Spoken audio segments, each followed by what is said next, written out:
আমার নাম সুমনা। আমার বয়স ৪০ বছর। আমি একজন একাকী নারী, কারণ আমার স্বামী বহু বছর আগে এক দুর্ঘটনায় মারা গিয়েছেন।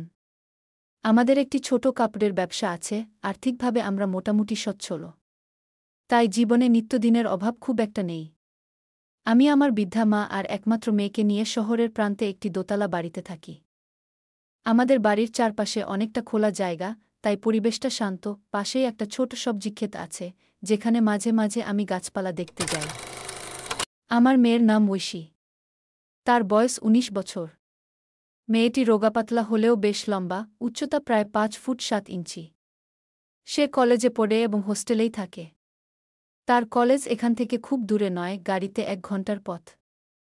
কলেজের নিয়ম অনুযায়ী ছাত্রীরা বাধ্যতামূলকভাবে হোস্টেলেই থাকে। তবে মাসে একবার ছুটির দিনে তারা বাড়ি যেতে পারে। তখন সবাই খুব আনন্দ করে প্রিয়জনদের সাথে সময় কাটায়। ঐশীও সেই নিয়মে মাসে একবার আমাদের কাছে ফিরে আসে। এবার আমি আমার কথা বলি। যেমনটা বলেছিলাম, আমার বয়স ৪০ বছর। আমি রোগাপাতলা, উচ্চতা প্রায় ৫ ফুট ৫ ইঞ্চি।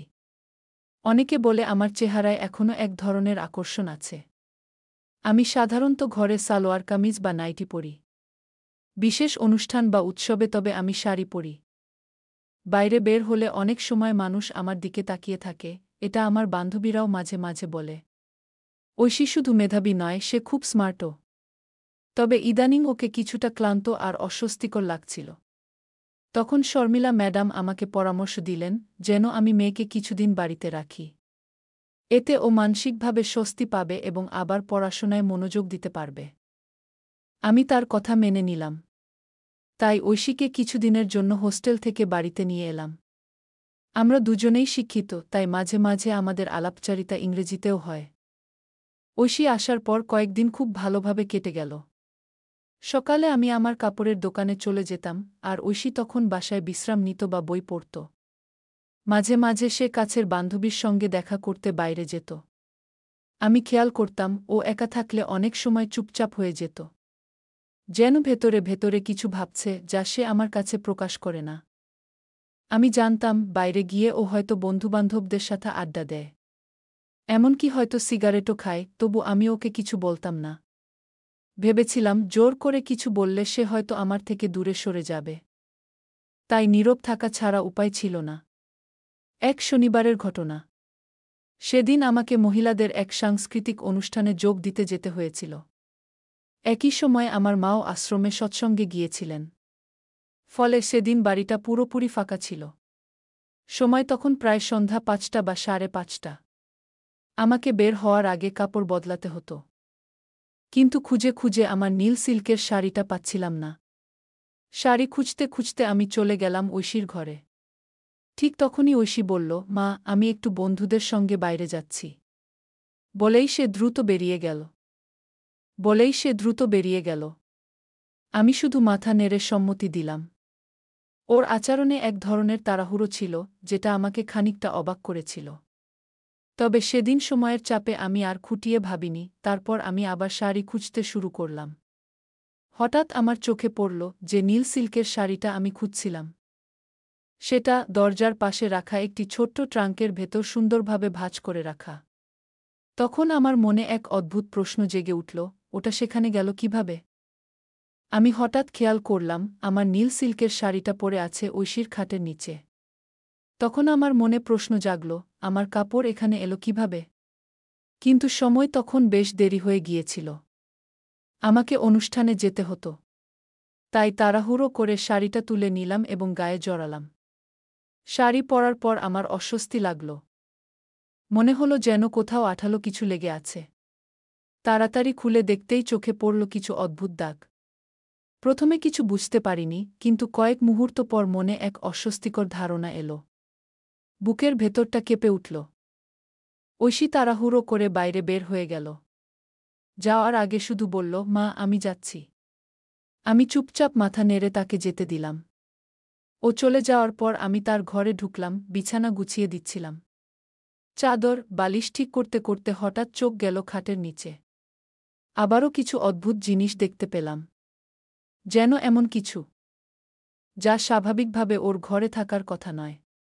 বুকের ভেতর কেমন যেন দমবন্ধ লাগতে শুরু করল। আমি যতই ওটা এড়িয়ে যেতে চাইছিলাম, ততই মনে হচ্ছিল এটার মধ্যে কোনো রহস্য লুকিয়ে আছে। একটু দাঁড়িয়ে গভীরভাবে ভাবলাম, হয়তো এসবই ওকে অস্থির করে তুলছে। কিন্তু কেন ও আমার জিনিসপত্রের ভেতরে হাত দিচ্ছে?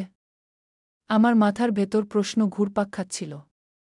তখনই হঠাৎ মনে হলো, যদি আমি ইচ্ছে করে কিছু জিনিস রেখে দেখি, ওর প্রতিক্রিয়া কেমন হয়। এই চিন্তা মাথায় আসতেই আমার শরীর শিহরিত হল।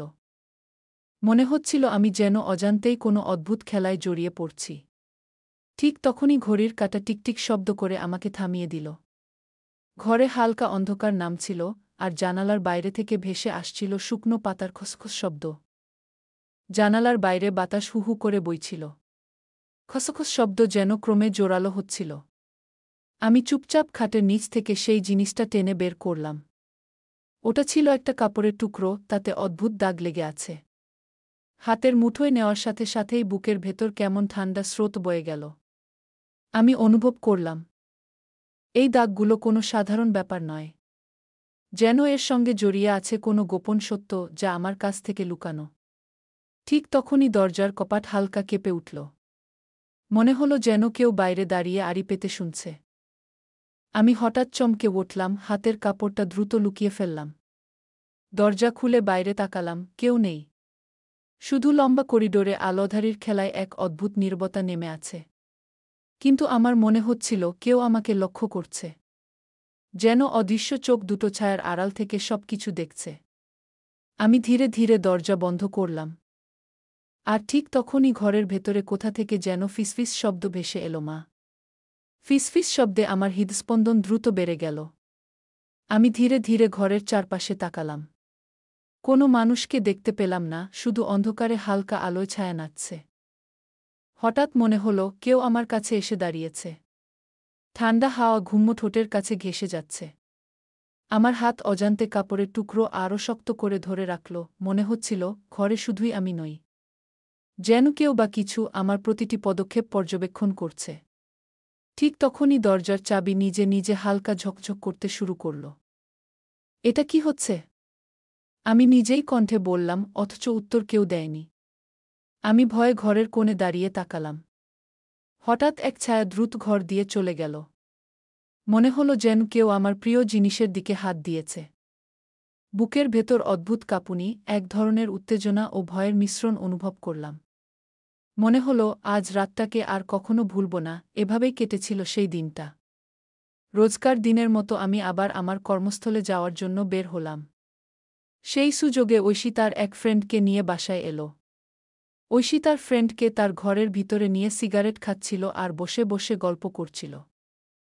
আমিও যখন বাসা থেকে বের হচ্ছিলাম, কিছুটা পথ আসার পর আমার মনে হলো যে আমার টাকা নিয়ে আসতে মনে নেই। আমি আবার বাড়ির উদ্দেশ্যে ফিরে এলাম। এসে দেখি দরজা বন্ধ মেইন গেটের। আমি একটু ডাকাডাকি করাতেই ঐশী এসে দরজা খুলে দিল। ঐশীর চোখে মুখে যেন কেমন একটা ভয় দেখতে পাচ্ছিলাম। আমার মনে হলো যে সে আমার থেকে কিছু লুকাচ্ছে। আমি আস্তে আস্তে ঘরের দিকে যেতে লাগলাম। ঐশী আমাকে বলল, তুমি যদি কিছু রেখে যেয়ে থাকো আমাকে বলো, আমি ঘর থেকে এনে দিচ্ছি। তখন আমার সন্দেহ আরও বেড়ে গেল। আমি আর 1 মিনিটও দেরি না করে ঘরের দিকে গেলাম।